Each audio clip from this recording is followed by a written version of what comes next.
جناب صدر جلسہ میرے مخدوم و مکرم حضرت مولانا مفتی خلیل صاحب دامت برکاتہم اور دیگر موقر علماء کرام، بزرگوں، دوستوں، عزیز طلباء، السلام علیکم ورحمۃ اللہ وبرکاتہ۔ ارے جواب دو نا بھائی، قبرستان سے نہیں آتا جواب۔ قبرستان میں بھی جا کے ہے قبرستان، ادھر ہے نہیں ہے، وہاں گئے تو سلام کرنے کا حکم ہے، اور اللہ کا فضل ہے کہ وہاں سے جواب نہیں آتا۔ وہاں سے جواب آیا تو ہم لوگ چپلاں چھوڑ کے بھاگیں گے۔ وہاں سے جواب نہیں آتا، لیکن یہاں تو جواب دینا چاہیے۔ دیکھو، سلام بہت اہم چیز ہے۔ سلام کو ہم نے جب سے ترک کر دیا ہے، آپس میں بغض و عداوت، کینہ، دشمنی مسلمانوں میں بڑھ گئی ہے۔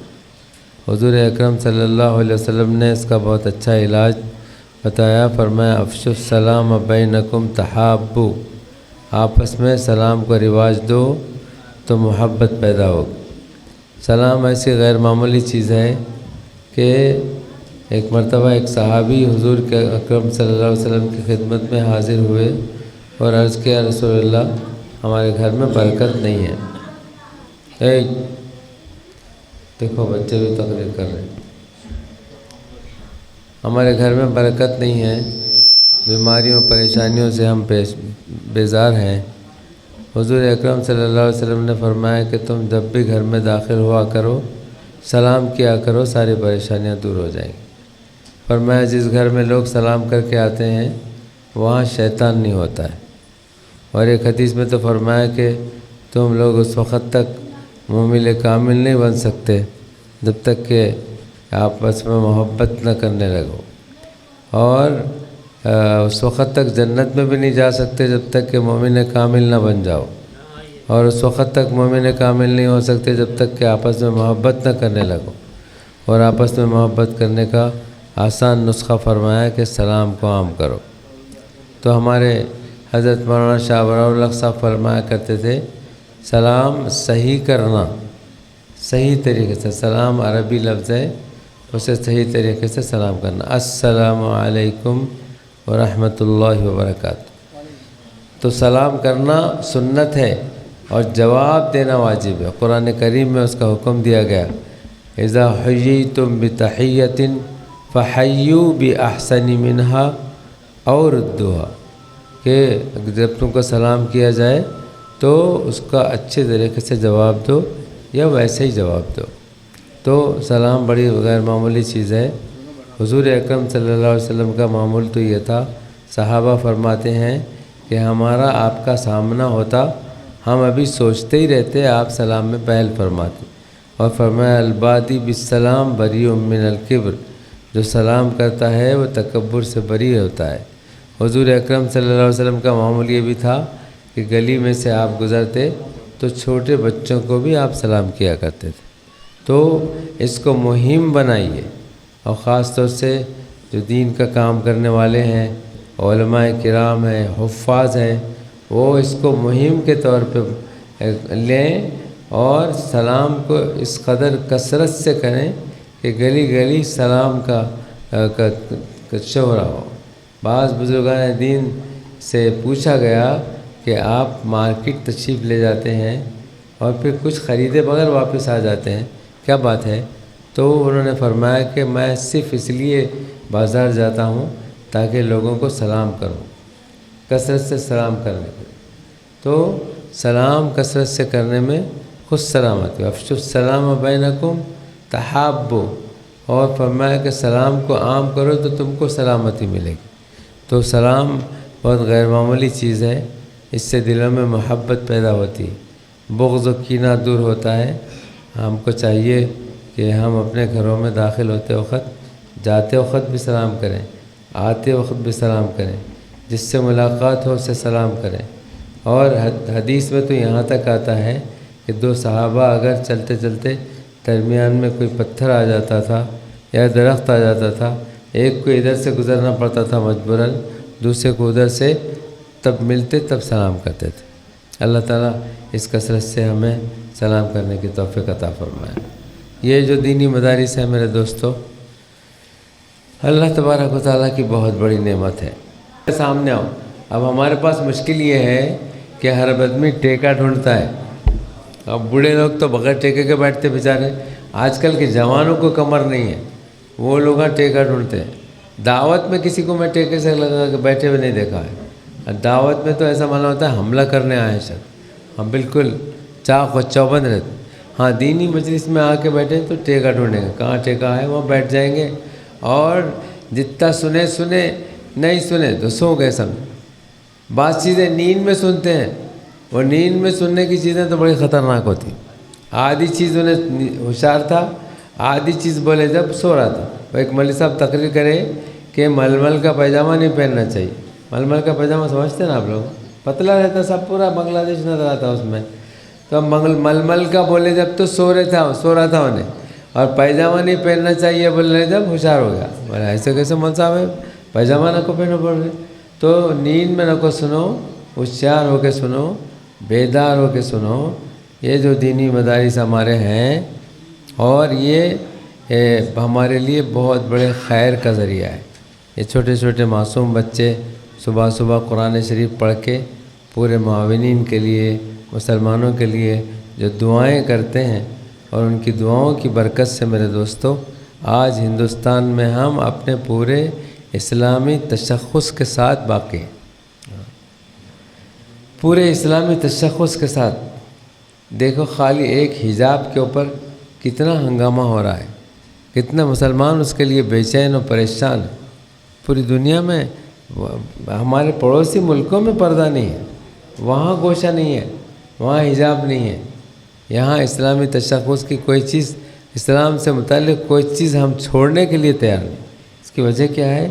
یہ دینی مدارس ہے۔ دینی مدارس کو ہمارے بزرگوں نے ایک تحریک بنا کے شروع کیا تھا۔ جب 1857 میں انگریز پوری طرح ہندوستان پر قابض ہو گیا، اور پھر انگریزوں نے مسلمانوں سے حکومت ہی نہیں چھینی، ان کا مال چھین لیا، ان کے بڑے اچھے اچھے سپوتوں کو مار دیا، ان کے ماہر ترین لوگوں کو کالے پانی کی سزا دی، اور دور دور جنگلوں کے جیلوں میں بند کر دیا۔ جو مدارس تھے ایسے حالات بنائے کہ مدارس خود بخود ختم ہو جائیں، بند ہو گئے مدارس۔ ہزاروں علماء کو سولی پہ چڑھا دیا گیا۔ دلی سے لے کے پنجاب تک کے روڈ کے دونوں طرف جتنے درخت تھے، اور اس میں سب علماء کرام لٹکے ہوئے تھے۔ اس طرح سے مسلمانوں کو بے سہارا کر دیا گیا، اور وہ یہ سب مسلمانوں کی ہمت افزائی کی وجہ سے ہندوستان میں مسلمانوں نے برسوں حکومت کی۔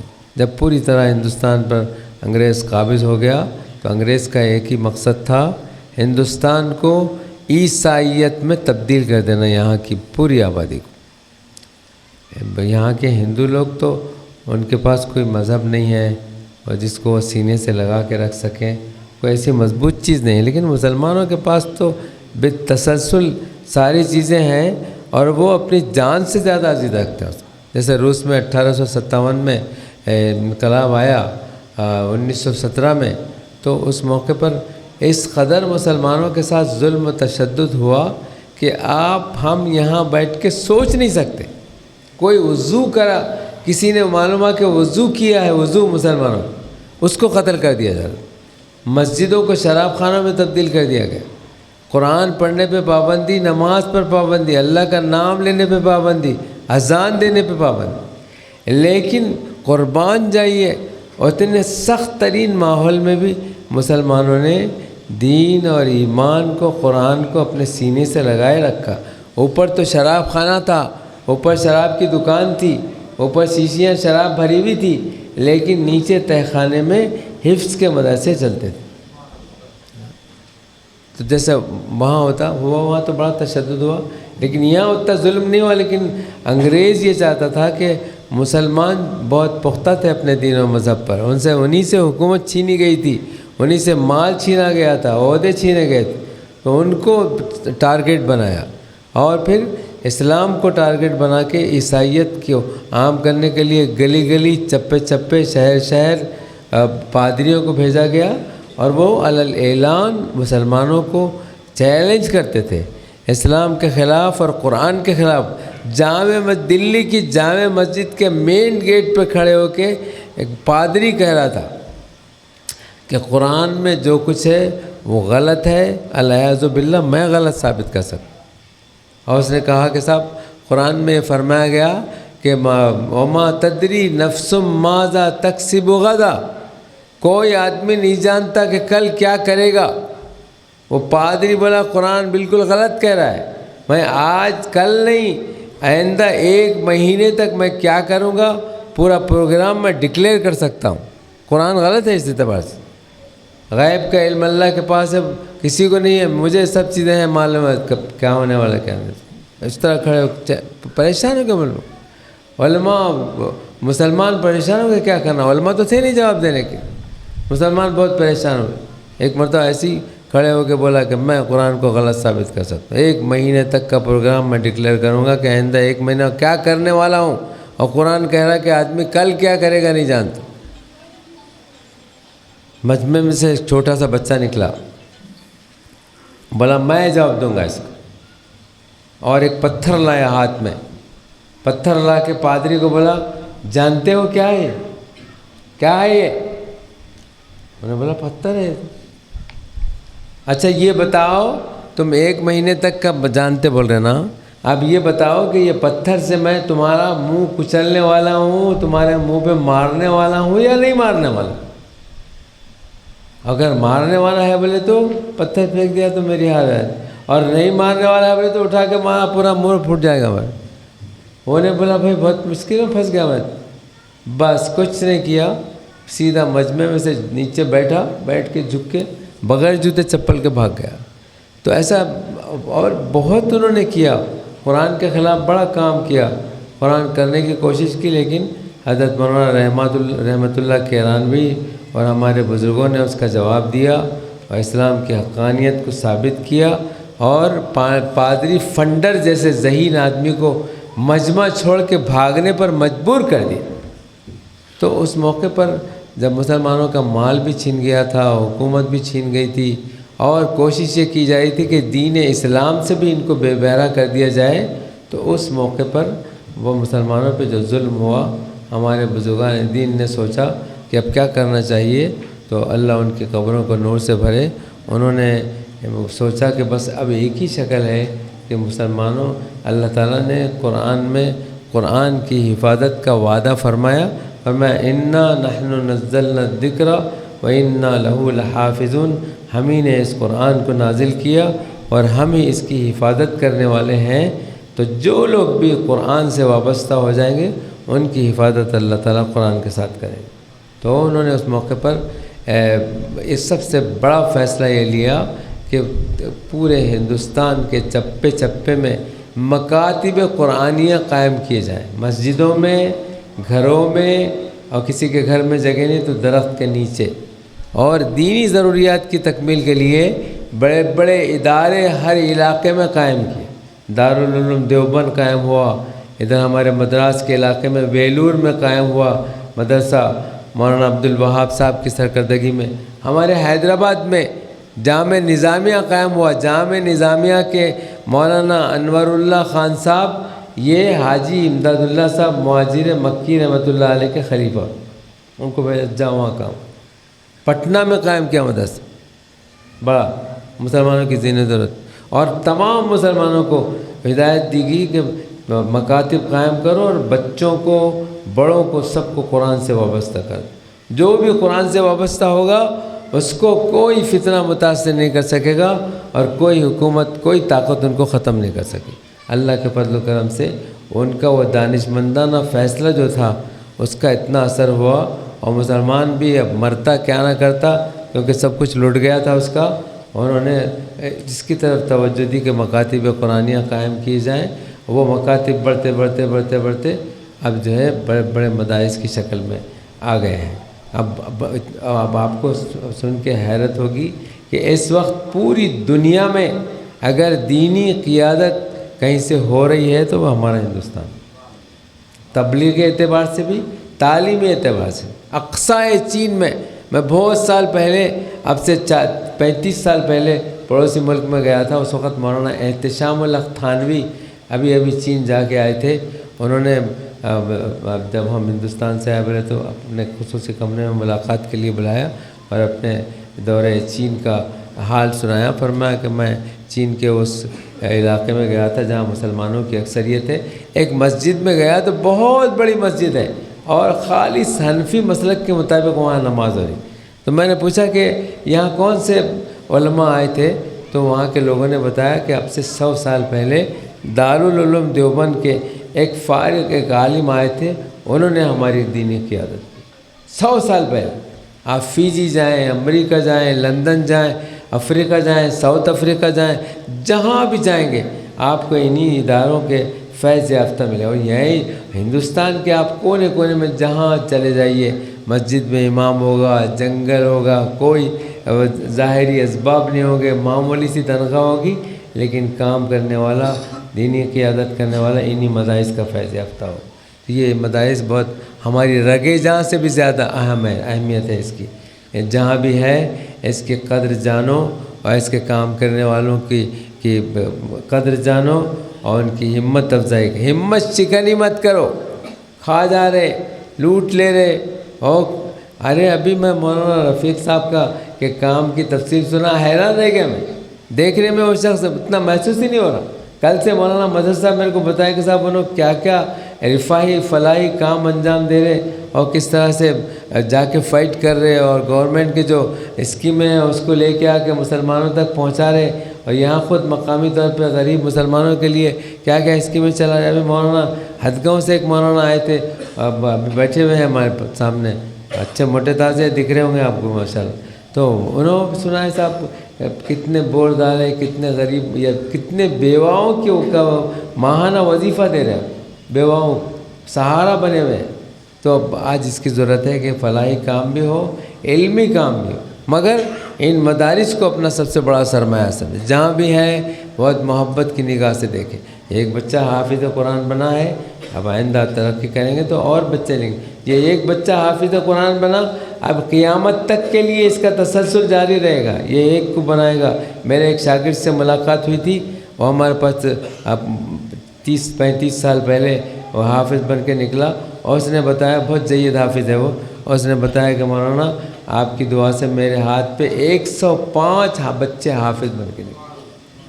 وہ 105 بچے آپ اس کو ملٹیپلائی کریے، وہ ان میں سے اگر 60% بھی 60% بچے بھی اگر دینی تعلیم میں لگے ہوئے ہوں گے تو وہ جو 60 بچے ہیں اور 65 بچے ہیں وہ سال میں 2-3 بچوں کو تو حافظ بنا رہے ہوں گے.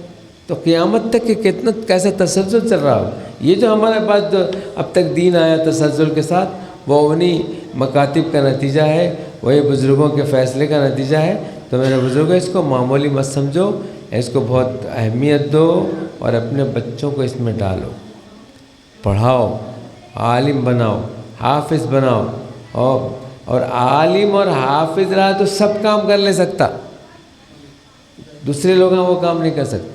میں اتنی لمبی زندگی میں الحمدللہ بڑی بڑی بلڈنگیں بنایا، کئی اداروں کا میں ذمہ دار ہوں، اسکولوں کا بھی، کالجوں کا بھی. ایک کالج لڑکیوں کا کالج چلتا ہے ہمارے پاس، اس کا میں چیئرمین ہوں. لڑکیاں اس میں پڑھتی ہیں گوشے پردے کے ساتھ، دینی تعلیم کے ساتھ. ایک اسکول چلتا ہے 700 بچوں کا، اس کا بھی میں چیئرمین ہوں اور MS اسکول سے اٹیچمنٹ ہے اس کا. اور دینی اور لڑکیوں کا خالص دینی تعلیم کا ایک مدرسہ چلتا ہے جس میں 270 بچیاں پڑھتی ہیں اور اب کے 40 بچیاں عالم بن کے نکلی ہیں. اور پھر ایک دینی مدرسہ بھی ہے. ان سب کے باوجود بہت سے لوگوں سے جو جس لائن کے ہے اس کے علاوہ دوسری لائن سے ٹچ نہیں رہتا. آپ انجینئر ہے تو بلڈنگ بنائیں گے، وکیل ہے تو مقدمے لڑیں گے، ڈاکٹر ہے تو خالی انجیکشن دیں گا، ایکشن ہوگا بھی تو ایک انجیکشن دے دیں گا، ری ایکشن ہوا تو اور ایک انجیکشن دے دیں گا، بس دوسرا کام نہیں آتا. مسئلے نہیں بتا سکتا. لیکن مولوی رہا تو سب آپ دیکھو، آپ دارالعلوم دیوبند جا کے وہ مسجد رشید جو بنا مولوی بنا ہے، ایک مولوی بنا. مولوی ہر کام کر سکتا اور ناممکن کام بھی. وہ مولانا پارق صاحب ایک قصہ سناتے تھے نہیں ہونے والا کام بھی مولوی کر لیتا بولتے. ایک مرتبہ ایک جگہ مقابلہ ہو رہا تھا کہتے دودھ نکالنے کا. کئی لوگوں کو بھینساں تقسیم کرے کون اچھا دودھ نکالتا دیکھ. تو کوئی اس میں ایک مولوی صاحب بھی تھے. کوئی 3 کلو کا دودھ لایا, کوئی 2 کلو لایا, کوئی 5 کلو لایا, کوئی 8 کلو لایا. وہ مولوی صاحب آدھا کلو دودھ لے کے آئے. لوگوں بولے دیکھو سب سے نکم مولوی صاحب. وہ تو مولوی صاحب بولے سب کے حصے میں بھینساں آئے تھے, میرے حصے میں ہیلا آیا تھا اس میں, پھر بھی میں نکال کے لایا دودھ, یہ میرا کمال ہے. تو کمال یہ رہتا ہے.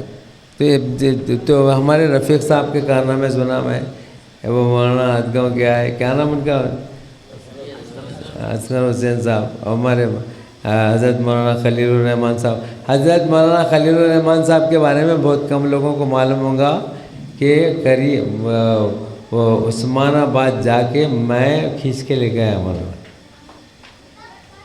میں گیا عثمان آباد, اپنے مطالعے, بہت بڑا کتب خانہ تھا, دکھائے میرے کو.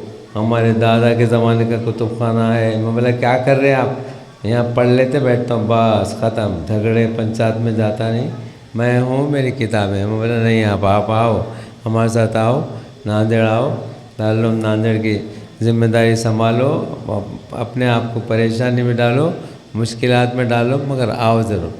تو بہت میرے اصرار پہ میرے ساتھ بہت شفقت محبت کا معاملہ فرماتے حضرت مولانا, اللہ جزائے خیر دے. تو مجھے اس پہ فخر ہے کہ ناندیڑ آنے کا ذریعہ میں بنا تھا مولانا, میں جا کے درخواست کیا تھا. تو ان سے بھی اللہ میں کتنا کام لیا. اور جو جہاں ہے وہ اپنی جگہ پہ بہت بڑا کتب ہے, بہت بڑا کام کر رہا. خالی نماز پڑھانا کوئی معمولی کام نہیں ہے. اس لاک ڈاؤن کے زمانے میں علماء نے جتنا کام کیا ہے نا, علماء نے بڑے رفاہی تنظیمیں نہیں کر سکی, بڑی رفاہی تنظیمیں نہیں کر سکی. کروڑوں روپے کا سامان تقسیم کیے مولویاں. ہمارے پاس بیت المال ہے, صفا بیت المال. ارے ایسا غیر معمولی کام کر دیا وہ شخص کہ صاحب جتنے لوگ پانی میں جن کا سامان ڈوب گیا تھا, گھراں ڈوب گئے تھے, لاک ڈاؤن سے جن کی دکانیں ختم ہو گئی تھی, اور بہت بڑا سپر مارکیٹ قائم کیا. اور اس میں سے 10,000 15,000 کا جو مال آپ کو چاہیے, جو ضرورت ہے, جاؤ لے کے آئے, اللہ کے ٹکٹ بتا دو. پھر علماء کرام کے پورے خرچے, بہت سے علماء کرام تو ایسے تھے کہ اس لاک ڈاؤن میں ہزاروں لوگوں کے کھانے پینے کی انتظامی ذمہ داری انہوں نے اٹھائی. ہزاروں لوگوں کے گھروں تک کھانا انہوں نے پہنچایا, ہزاروں لوگوں کے لیے کپڑوں کا انتظام کیا, روزگار کا انتظام کیا. ان کی دکانیں بیٹھ گئی تھی. پھر سے جدید طریقے پہ حتیٰ ہندو مسلمان سب کو رحمانیہ مدرسے میں مجھے بلایا گیا تھا. اس تقریب میں کسی کا کوئی ہوٹل چلاتا تھا, تو پورا ہوٹل اس کی ڈوب گئی تھی, ختم ہو گئی تھی لاک ڈاؤن میں. تو ہوٹل کا پورا سامان, چائے بنانے کے بگونے, گیس, چولہا, رکابیاں, کٹورے, سب دلا گئے. حجام تھا تو پورے حجامت کی پوری دکان قائم کر کے تھے. ہمارے محبوب نگر میں بھی ایسا کام مولویاں کر رہے سب یہ کام. تو مولویوں کو معمولی مت سمجھو, اللہ ان سے بہت سے باہر لائن کے کام ان سے لے سکتا ہے. ان کی قدر کرو اور ٹانگ نہ کو کھینچو اور تنقید مت کرو. یہ نہ کو بولو سب کھا جا رہے, بولے دوسرے لوگ کتنا کھا جا رہے سو تمہارے کو نہیں معلوم. وقف بورڈ میں کوئی عالم نہیں رکھتے, پورا بغیر چابے نکل جا رہے. ہمارے پاس جو اوقاف ہے حیدرآباد میں, یہاں تو کم ہے, حیدرآباد کے تلنگانہ کے علاقے میں اتنی اوقاف کی زمینیں ہیں کہ اگر اس کا صحیح استعمال ہو تو کوئی مسلمان غریب نہ رہے, کوئی بھوکا نہ رہے. اتنی بڑی بڑی کروڑ روپے کی زمین ہے, سب نکل جا رہے, سب ذمہ دار ہیں اس میں. اور وقف بورڈ میں اتنے نمبر 1 کے, اب میں کیا بولوں, میں خود وقف بورڈ کی مسجد کا امام ہوں, میں اس واسطے نہیں بولتا, بات وہاں تک گئے تو نکال دیں گے. میرے کو نکال نہیں سکتے ان کا باپ بھی, مگر بول رہا ہوں پھر بھی میں اس وقت. ہاں میں 40 سال سے 35 سال سے امامت کر رہا ہوں وہاں پہ. وقف بورڈ کی زمین ہے, یہ مہینے کی تنخواہ بھی نہیں ملی میرے کو ابھی تک.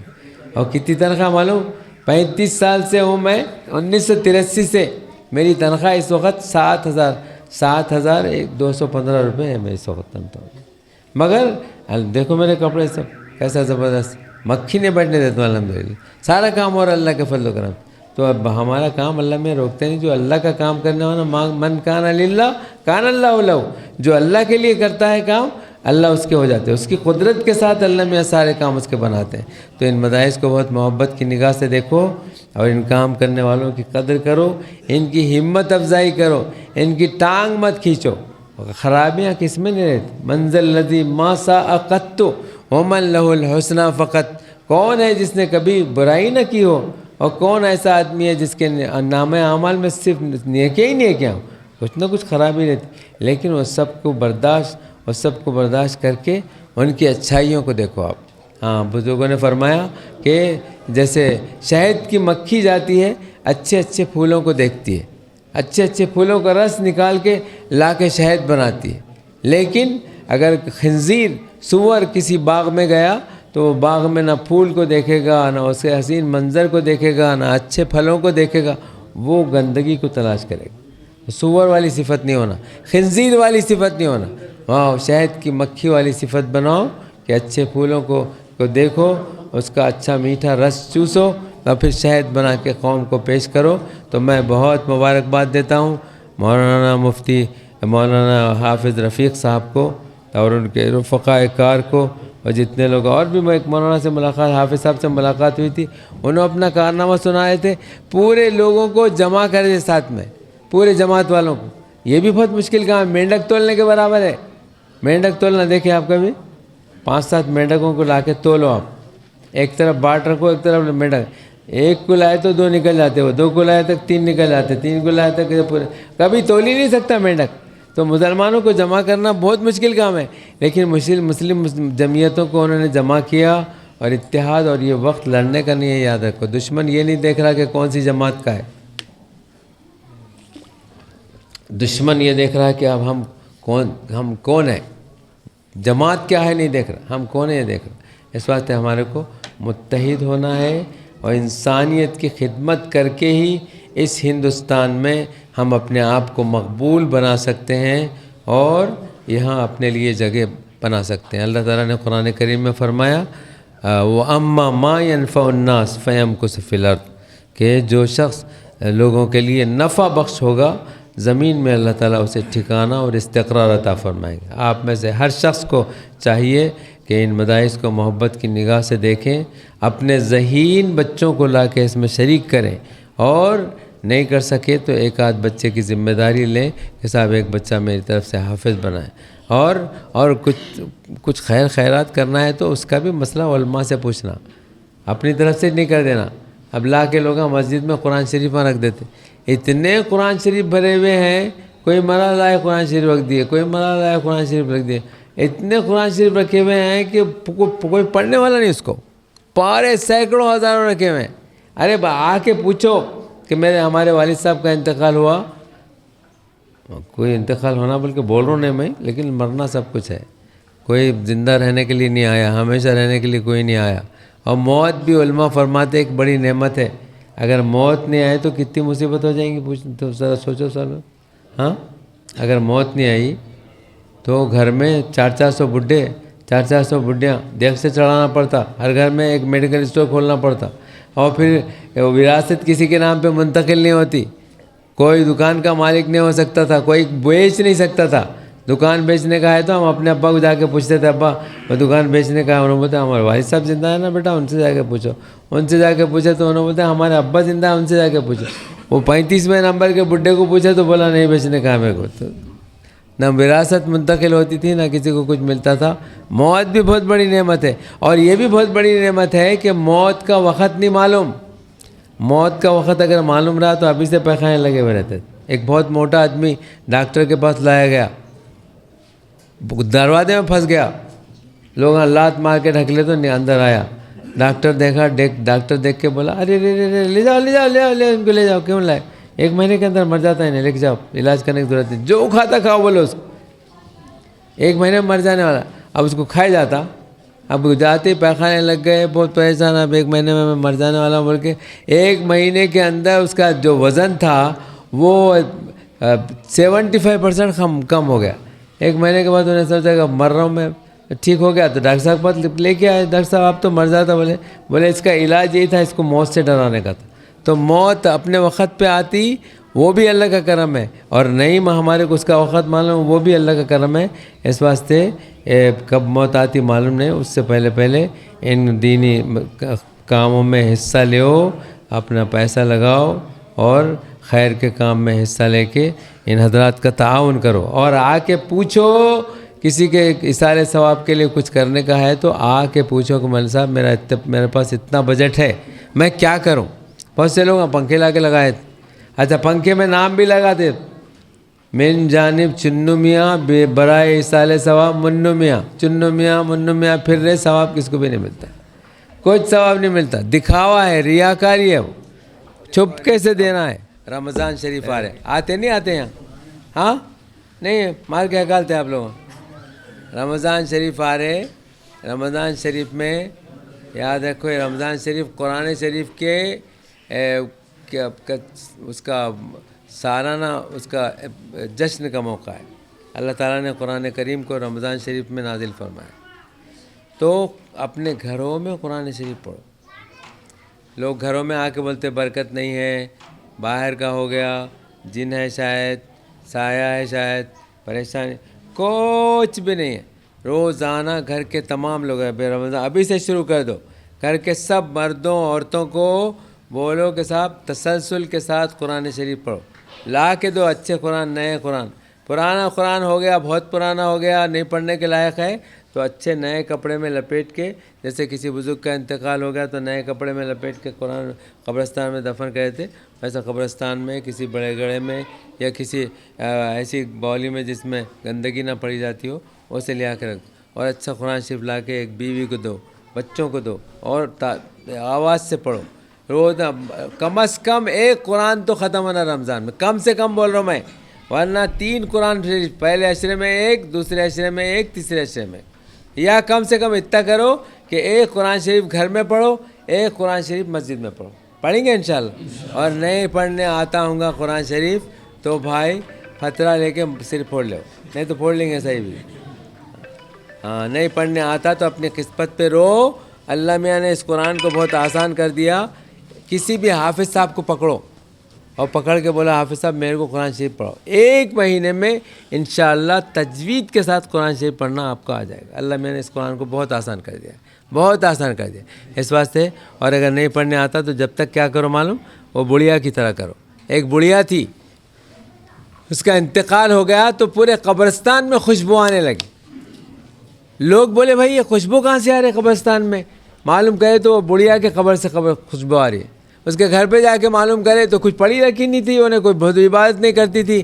معلوم کرے بھائی آخر کیا اس کا نیک عمل تھا، تو گھر والوں نے بتایا کہ بھائی اسے کچھ پڑھنے آتا نہیں تھا، لیکن قرآن سے بے انتہا اس کو محبت تھی۔ روزانہ وضو کرتی تھی، وہ وضو کر کے قرآن لے کے بیٹھتی تھی اور ہر سطر پہ ہاتھ پھیر کے بولتی تھی میرے اللہ نے یہ بھی سچ کہا، میرے اللہ نے یہ بھی سچ کہا، میرے اللہ نے، ایسا کر کے پارے ختم کرتی تھی۔ قرآن پڑھ ختم کر کے پھر رو کے خوب دعا کرتی، بس یہی کام تھا اس کا۔ پڑھنے آتا نہیں تھا اس کو قرآن، لیکن قرآن سے ایسا محبت کرتی۔ تو قرآن کا ہمارے خلاف حجت بن جائے گا نہیں پڑھیں گے تو، اور اگر پڑھیں گے تو سب سے پہلے مدد کے لیے ہماری قبر میں قرآن اور فجر کی نماز آئے گی، یاد رکھو آپ۔ ہاں جب آدمی کو دفن کر کے چلا جاتا، اس سے بڑی مصیبت علماء نے لکھا ہے کہ کوئی نہیں ہے۔ آدمی مر جائے اور دنیا میں کیا بھی ہو گیا تو بڑی سے بڑی مصیبت آئی تو کچھ سے مدد تو مانگ سکتا آدمی نا، سالے سے، پونے سے، دولہے بھائی سے، بیٹے سے، بھائی سے۔ جیل میں بھی چلے گا، خدا نخواستہ اللہ ہم کو بچائے جیل سے، تو وہاں کوئی نہ کوئی تو رہتا نا بھائی، سپرنٹینڈنٹ پولیس رہتا، کوئی آتے لوگ ملنے۔ قبر تو ایسی چیز ہے کہ وہاں دفن کر کے منو مٹی نیچے لوگ دفن کر کے چلے جائیں گے تو مردہ اس قدر پریشان ہوگا، دیکھے گا اپنے آپ کو، ہاتھ لگائے گا تو اس کا کفن پورا سڑک کے نیچے نکل جائے گا، کفن کھول دینے کا حکم۔ تو ایک نوجوان آئے گا خوبصورت شکل میں، اس کے اطراف پھرے گا، بولے گا فکر مت کر، ابھی منکر نکیر آنے والے ہیں، وہ ان کے سارے سوالوں کا جواب میں دوں گا، تو فکر نہیں کر، تو اطمینان سے رہو۔ حسین خوبصورت ویسی حالت میں آئے گا نوجوان، اور اتنی تھوڑی دیر میں منکر نکیر۔ حدیث میں منکر نکیر کی جو شکل بتائی گئی ہے وہ ایسی بھیانک، اتنی خطرناک ہے کہ اس کو دیکھ کے مردے کا پیخانہ نکل جائے گا۔ ہاں اللہ ہماری حفاظت فرمائے۔ اور اس کے ہاتھ میں ایسا بڑا ڈنڈا، ایسا بڑا ہتھوڑا ہوگا کہ زمین و آسمان کے لوگ ملا کے اس کو اٹھا نہیں سکیں گے، اتنا وزنی ہتھوڑا، اور اس کے منہ سے، ناک سے آگ نکل رہی ہوگی، دھواں نکل رہا ہوگا، اور نہایت شکل کریہ المنظر، اسی لیے منکر نکیر کہتے ہیں اسے۔ وہ آئیں گے تو وہ نوجوان بچہ وہ سوال کرتے رہیں گے اور نوجوان جواب دیتے رہے گا، مطلب اطمینان سے بیٹھے گا۔ بولا تم اطمینان سے رہو۔ 3 سوال کرتے معلوم ہے نا؟ ایک سوال ما دینک، من ربک، کون رب ہے تیرا؟ دوسرا سوال ما دینک، اور تیسرا سوال بڑا عجیب و غریب ہے میرے دوستو، بہت عجیب و غریب سوال ہے۔ حضور صلی اللہ علیہ وسلم اور مردے کی قبر کے درمیان میں جتنی چیزیں حائل ہیں سب ہٹا دی جائیں گی، اور پوچھا جائے گا ان کو تم پہچانتے؟ سرکار دو عالم صلی اللہ علیہ وسلم کو دکھا کے پوچھا جائے گا تم پہچانتے ہو ان کو؟ اگر پہچانتا ہوگا تو کہے گا ہاں یہ ہمارے نبی آخر الزماں ہے۔ تو یہ تینوں سوالوں کے جواب وہ دے دے گا نوجوان، اور جب جانے لگے گا تو مردہ پوچھے گا من انتا، تو بہت بڑا محسن ہے میرا، کون ہے تو بولے اما تعریفنی، تم مجھے نہیں جانتے؟ بولے نہیں جانتا میں آپ۔ وہ کہے گا انا صلاتک الفجر، میں تیری فجر کی نماز ہوں۔ جیسے تیرے دن کی ابتدا میں ایسے ہوتی تھی تو فجر کی نماز کو جایا کرتا تھا، اس صبح جلدی اٹھ کے گرم بستر کو چھوڑ کے اور ٹھنڈے بستر کو چھوڑ کے نماز پڑھتا تھا نیند کو قربان کر کے۔ آج میں تیرے مدد کے لیے آیا ہوں اور اطمینان سے رہو، اب کوئی بلا تجھے نہیں پڑے۔ اور قرآن بھی اس کے اطراف پھرے گا ایک نہایت خوبصورت حسین آدمی کی شکل میں، اور سب بلاؤں سے اس کی حفاظت۔ اور جب نامہ اعمال تولا جائے گا قرآن وہاں ہوگا، اور اگر ہم نے قرآن کو پڑھا ہوگا قرآن ہماری سفارش کر کے جنت میں پہنچائے گا، اور نہیں پڑھا ہوگا تو کہے گا ان ربی ان حاضل کیا ہے وہ اتخذنی مہجور، اے اللہ مجھے چھوڑ دیا انہوں نے، ہاں حاضل قرآن مہجورا، نہیں قرآن خود بھی کہے گا کہ مجھے انہوں نے چھوڑ دیا تھا، اب میں ان کو جہنم تک پہنچاؤں گا، لے آ کے جہنم۔ اس واسطے میرے دوستو قرآن ہمارے لیے دنیا و آخرت کی ہر طرح کی کامیابی کا ضامن ہے، اور قرآن میں فرمایا وَنُنَزِّلُ مِنَ الْقُرْآنِ مَا هُوَ شِفَاءٌ وَرَحْمَةٌ، اس میں شفا بھی ہے، ہر طرح کی رحمت و برکت و خیر عافیت ہے۔ اس کو اپنے سینے سے لگاؤ، رمضان میں قرآن شریف کو گھروں میں پڑھو، مسجدوں میں پڑھو، تراویح میں سنو، اور پوری توجہ کے ساتھ سنو۔ اگر اللہ میاں نے وقت دیا ہے تھوڑا ترجمہ بھی پڑھو، اپنے بچوں کو قرآن پڑھاؤ، پہلے قرآن پڑھاؤ بعد میں دنیا کے سب علوم پڑھاؤ، پہلے قرآن سے وابستہ کر دو، کوئی فتنہ اس کو متاثر نہیں کریں گے انشاءاللہ۔ اور روزے میں ذرا کم کھاؤ، یہ ہوتا نہیں ہمارے سے، خواتین میں ہے، عورتیں بھی ہیں، پہلے کیوں نہیں بولے؟ پھر ہمیں مردوں کو بولتے ہی نہیں تھا کچھ بھی، اس واسطے کہ ہماری تو چل رہی نہیں کچھ بھی، سب ان کی چل رہی، ہم ہوئے وہ ہوئے کہ میر ہوئے، سب اسی زلف کے اسیر ہوئے۔ ہمارے کو بھی کرنے کا ہے تو وہاں سے پوچھ کے کرنا پڑتا، وہاں کا ہی آرڈر چل رہا سب۔ تو میں تو مدرسے والوں کو یہی بولتا ہوں کہ جلسہ رکھے تو خواتین کا بڑا رکھو، زیادہ اہتمام کرو، ان کو کھانا کھلاؤ۔ ایک آدھ وقت مرد بھوکا چلے گا تو کچھ نہیں بال بگاڑ سکتا، لیکن عورتوں کو کھانا اطمینان سے کھلاؤ، وہ بچوں کو بھیجیں گی، وہ گھر میں دینداری لائے گی، وہ بچیوں کو دیندار بنائے گی، اور وہ بات کو سنے گی تو پھر آپ کے پاس چندہ اپنے مرد کے ہاتھ سے بھیجنے لگائے گی۔ ہاں یہ انہیں خالی ایک صاحب کو میں بولا کہ جو ہے آپ کپڑے خریدو اچھے، گھر والے کے لیے بھی خریدنے جائیں گے تو گھر والوں کے لیے خریدو، اور زکوٰۃ کے واسطے بھی جو کپڑے خریدیں گے اچھے قسم کے خریدو۔ تو انہوں نے بولے مول صاحب ہاں پہلے خریدتے تھے کپڑے، اب شادی ہوئے جب سے وہ بیوی بھی ہمارے کپڑے انہیں سے لے کے آ رہے ہیں، ہمارے کو جانے کی ضرورت نہیں پڑی۔ تو عورتوں کے ہاتھ میں سب کچھ ہے، پہلے بولے تو ان کو بولتا تھا اب میرا ٹائم ہو گیا، میرے کو جانے کا ہے سفر پہ۔ اب میری ماؤں بہنوں سے گزارش ہے کہ عورتیں اصل میں گھر کی رونق یاد رکھو، عورتیں چلے گئی تو گھر کاٹنے آتا۔ ہمارے لیے ہمارے وجود میں اگر رنگ ہے تو عورتوں کی وجہ سے۔ ہاں تیرے بغیر کسی چیز کی کمی تو نہیں، تیرے بغیر طبیعت اداس رہتی، ایک شاعر کہتا ہے۔ تو عورتیں تو ہمارے گھر کی رونق ہیں، وہ نہ رہیں تو ہم کو جب پتہ چلے گا دال آٹے کا بھاؤ معلوم، ہمارے اچھے اچھے بچوں کے وجود میں آنے کا ذریعہ ہے، ہمارے لیے سکون ہے۔ اللہ میں نے فرمایا لی تسکنوا الیہا، ہم نے اس لیے بنایا، تمہارے لیے جوڑا تاکہ تم سکون حاصل کر سکو۔ بہت احسان ہے عورتوں کا، اور رمضان میں تو عورتوں کا اتنا ہم پر احسان ہے کہ گرم گرم کھانا افطار کے وقت تیار کر کے دیتی ہیں، گرم گرم کھانا سحری کے وقت دیتی ہیں، دن میں ان کو بچے سونے نہیں دیتے، اور دن میں سارے گھر کے کاموں انجام دیتی ہیں۔ اس کے بعد رمضان کا ایکسٹرا کام ان کو لگتا ہے۔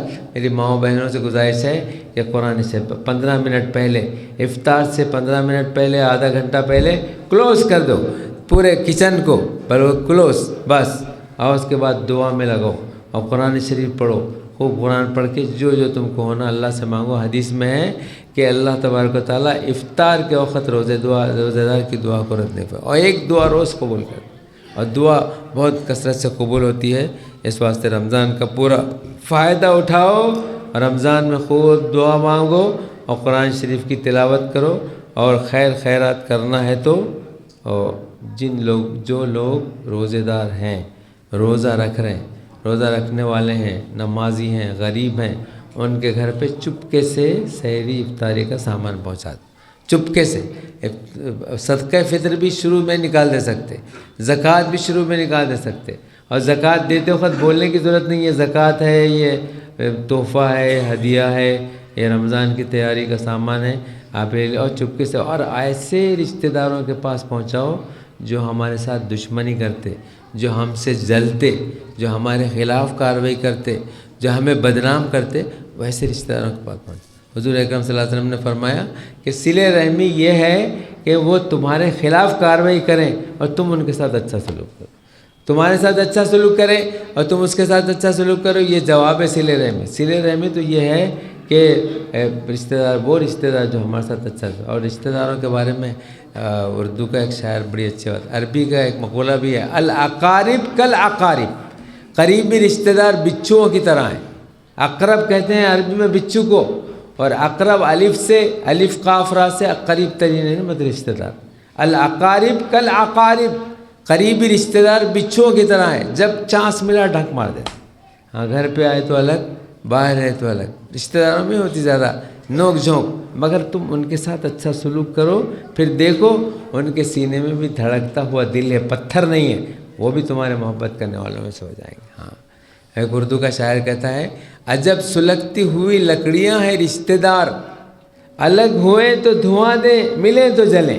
الگ ہوئے تو دھواں آتا ایسا کہ آنکھیں جلنے لگتی، اور ملے تو جلنا شروع ہو جاتے، ہاں جلنے لگتے۔ مگر ان رشتہ داروں تک پہنچاؤ اپنے خیرات کو، زکوٰۃ کو، صدقات کو، صدقہ فطر کو، پھر اللہ سے مانگو، پھر دیکھو کیسا۔